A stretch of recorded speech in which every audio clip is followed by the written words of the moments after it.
السلام عليكم ورحمة الله وبركاته.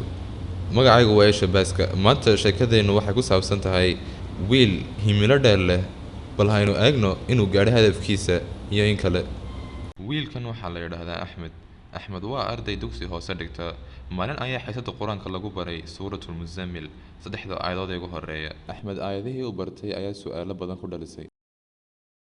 Markii uu guriga ku soo noqday, albaabka waxaa ka furay aabihii, kadib waxa uu weydiiyey, maanta maxaa soo baratay?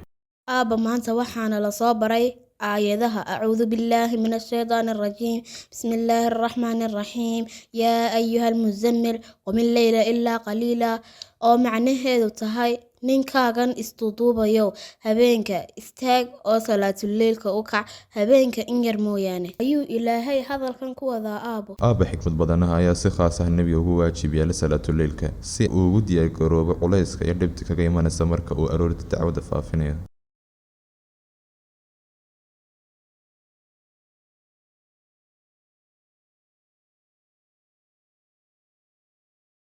aabbo wuxuu macalinkuna baray in nebiga sallallahu calayhi wasalam koox la tukan jirtay. Haa aabba, waa saxaabta.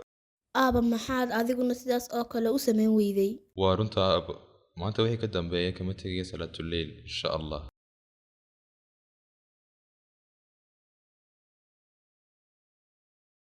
aabbo anigana ibar sida loo weysaysto inaan tukadan doonayaaye.